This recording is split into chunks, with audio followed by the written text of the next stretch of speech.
Hello, I'm Toycat, and today you're going to learn some real geography facts because I saw this map recently showing the most lewd sounding town name in each state, and it does sound like a really funny map. Wow, did you know there's a place called Lubers, or Blewett, or Kinkler, or Rough and Ready in California? They have a fire department in Rough and Ready. It's a real place. Each of these I did actually decide to check, but then it gets more interesting because although you could look into every single one of these cities and towns, the truth is every country has some version of this. In Finland, for example, there's a place called the Horse Vagina Lake, or the Dick Rover, or the Shitwoods, and long story short, there's some very silly place names around the planet, and I feel like not everyone's aware of this. A lot of people just assume everywhere has a boring place name like, oh yeah, I'm from Iowa, so I'm from Des Moines. Wow, what a great, exciting name. It's not even the language you speak, but the interesting thing is when you go to places like the Philippines, for example, and you look around, you think like, okay, they've got some nice names for their places. I mean, this is a Mount Pulag, this is a Mount Data, and what is this over here? Oh, this is Mount Clitoris. Okay, it's got 40 reviews from people who say, I'm finally found clitoris, I'm going to tell my friends.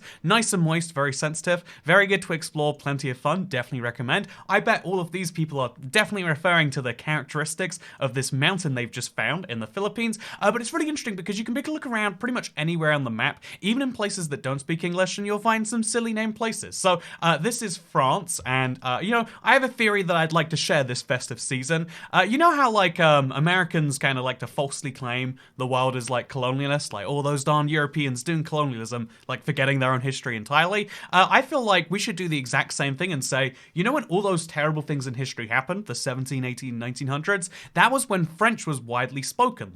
The less we speak French, the better job we're doing at getting rid of this. And so, yeah, let me show you around here, in fact, because you'll be looking around France randomly and be like, oh, what's this? Oh, there's a town called Anus. Yes, Anus is a populated place in Burgundy, France. Anus was anciently parished, and it's like, well, that's interesting. But there's also a valley de Anus. There's also a forest de Anus, which is apparently a playground. You better believe that this Anus is in fact a playground, and 5 stars. The French gotta love them. And it's true, this is one of the few lovable things about the French. But again, it's not just the French. The English-speaking world is filled with these. So the easiest example to point out is in Saskatchewan, quite close to the border. There's a place called there's a lot of funny names if you look around here, but there's a place over here called Big Beaver.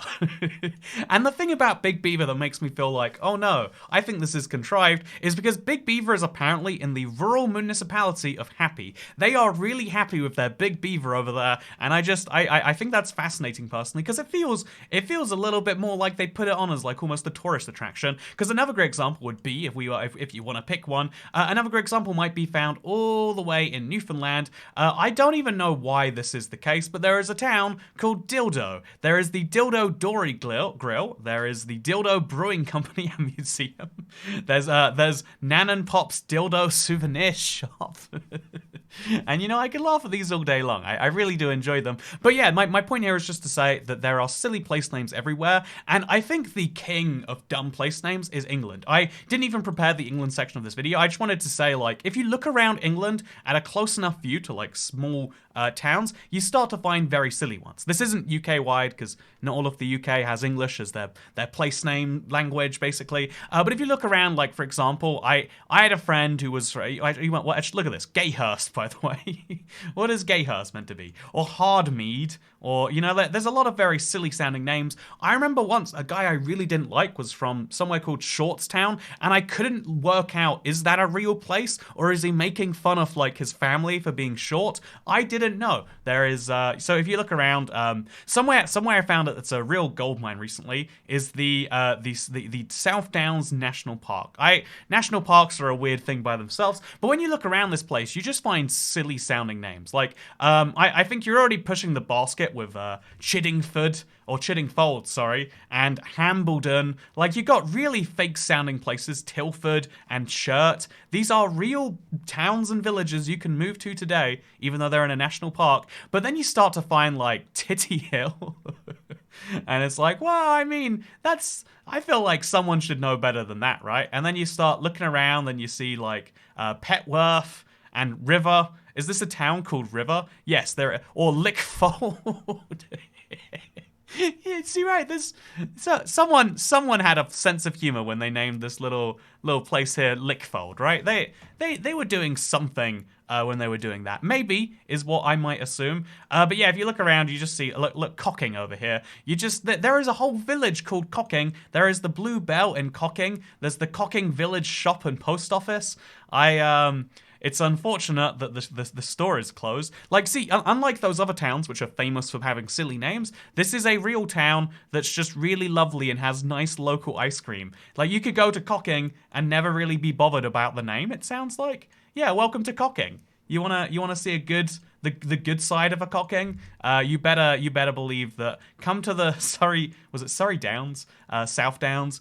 Come here and you can see all sorts of great signs of a Cocking. Look at this one. This is a great Cocking sign over here. Like, wow, there's a Cocking church. Man, it's from the 11th century. Oh, a Cocking garden event too. Man, that's exciting. I want to go see the Cocking church. Is this the Cocking church? Honestly, every building looks like a church in rural England. It's a big problem. Is this a church? Do we go up there maybe? Do we go down here? It's almost surreal to see like modern cars in places like this, right? Like this barn is from like the 1400s or something. It's not even in a good way. Like we're getting so old where we're just like, why do people live here again? And the answer is so they can yell at their neighbors on Facebook. That's the best answer I can come up with. So yeah, I guess the signs go to real places. There are real directions people need to get to from here. But yeah, you want to get your MOT done, do it, and make sure you do it in Cocking, clearly. So with that said, man, that is ridiculous. That is a whole place. There's a Cocking Village Hall. Sorry, we gotta leave this to say, yeah, you can also get a diddling done if you go to this little town over here. And yeah, it's just endless. Like if you look around any of these, because national parks have super old towns and rules and stuff in them, you see really crazy stuff in there, like Ugford or Falston. I feel like actually we peaked with Cocking, right? We're never going to beat Cocking. We have to move on from this and say. But the funny thing about the US is because I showed you this map with like the most lewd sounding town name. And so, like I said, my first thing was to say, this is actually a bit ridiculous. Not all of these places must exist. Most of them must be kind of like tiny towns or something. But the fascinating thing to me is that they actually kind of underplay it. So this is Iowa, if I'm not mistaken, with the puzzle piece shape, the little weird bit jutting out into Illinois. But this is Iowa, if I am correct. And their most lewd place name in Iowa is Bulltown?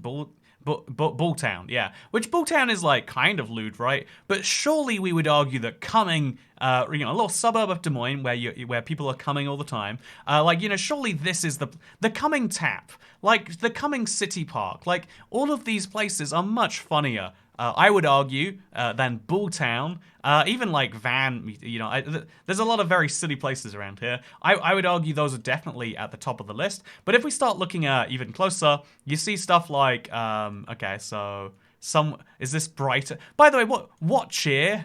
Like, 'cause the place names are so silly, even when they're not like rude or lewd as they've been here, it still makes you question sometimes. Like, man, how do you come up with these names? Like, Farson, Ottumwa?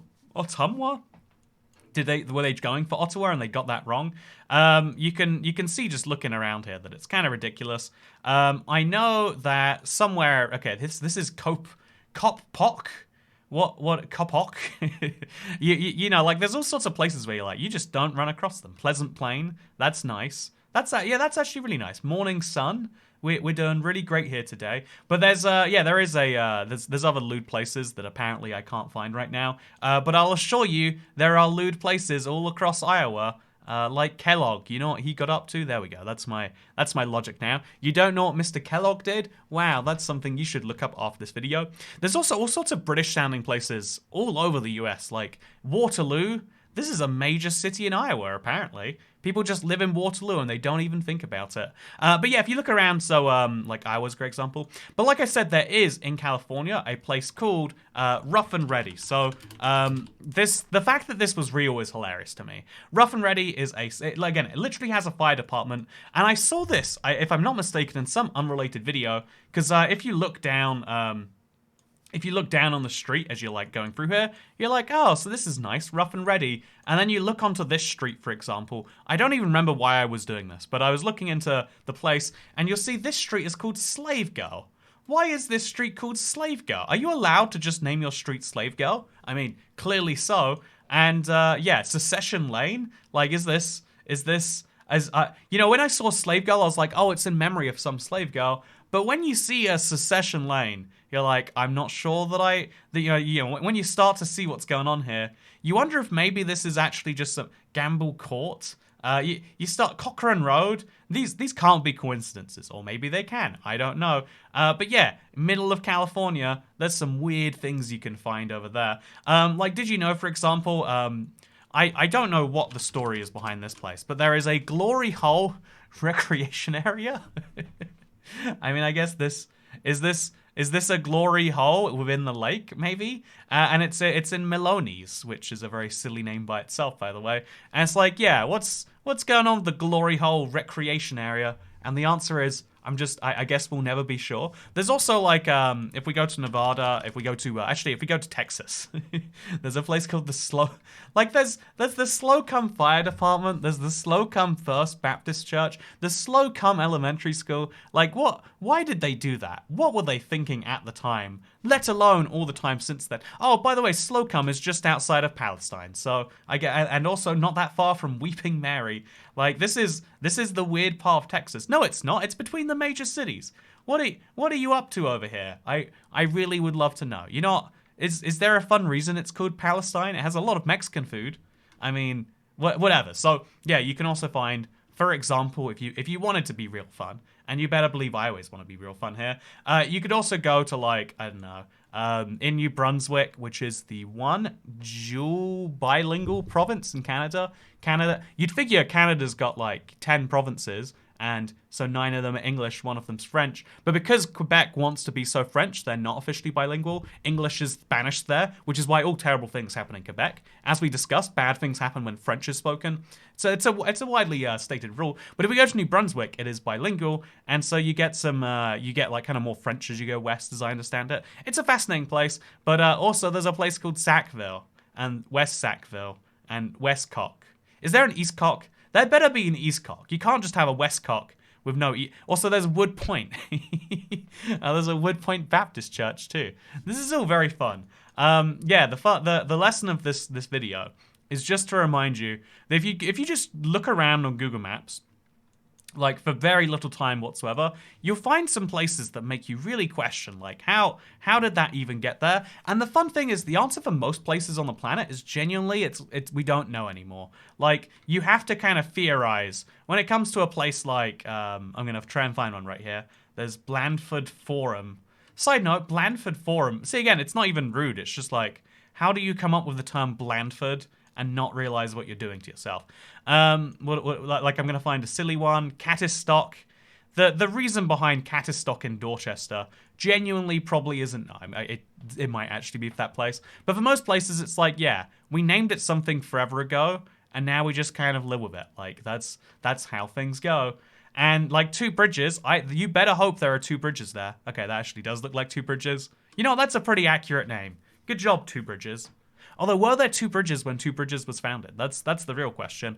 But yeah, when you look around and you see, like, okay, so we're gonna go to Utah because look at this, by the way. Between St. George and Provo, there is a place called Beaver. Well, that's funny, isn't it? And what do you find in Beaver? Well, you find the creamery, the Beaver Creamery, and you find Beaver Taco. Do they know what they're doing by being called Beaver Taco? They do have a beaver on there. Can you find beavers in Beaver? I hope that's where they got their name. And yeah, people don't even know. The place had such a funny name, and they needed something quick. This town is genuinely being helped. They're getting economic activity from having a silly name of their town and then leaning into it, being a stop rather than just being something people drive past. That is fascinating. The Creamery is a cheese shop. You want to go to the Beaver for some cheese? You better believe some people do, at least. But yeah, there's all sorts of just silly names. Like, I don't know. Do you wanna see? If you just type in a silly name, you'll find, like, this is the Big Bone Lick. Well, that's fun, isn't it? There's There's whatever that is going on here. And this is the Big Bone Methodist Church, the Big Bone Lick State Historic Site, which is, of course, Big Bone is on Beaver Road. It has to be said. If you just type in silly things, like, I don't know, if you just type in Dick. Oh, apparently Dick's is a chain in America. Forget about that. You can find there's silly places all over America. But even if you don't look for it, if you just go, I'm just going to go look, you'll find Friendship and the Paris Crossing and Retreat. And you find things that are Spray Town. You just find silly stuff. And that's a reminder that, you know how, like, people would... I always heard teachers be like, oh, when I was bored as a child, I'd look through the dictionary. And it's like, man, your life is boring. My boring equivalent that is genuinely enjoyable is just look through a map, zoom into a random point, and start looking at what's going on there. Imagine what their lives are like in Oakley, Kansas. I mean, they've got... Honestly, Oakley's like a medium-sized town. Looks like people might not be stuck there for all their lives, but like, it's fascinating to me to do this, and it's fascinating to look around and try and find. I want to get one more now. Okay, so we got Flagler, we got Limon, we got Cowham. You know, these are silly, but fair. You know, I think we're just gonna have to admit that fair play. We're not gonna find any more. Oh, there's a South Park. Okay, anyway, I hope that you enjoyed this video at least a little bit, and if you didn't, then you know. You make bad... I guess you're not much of a winner if that's you. And therefore you can't go to the Winner Drive-In Theatre or the Winner Regional Airport. You know, all the winners are going to that regional airport in South Dakota. But yeah, I hope you enjoyed this video because I'll see you in the next one, you Dickinsons. Goodbye.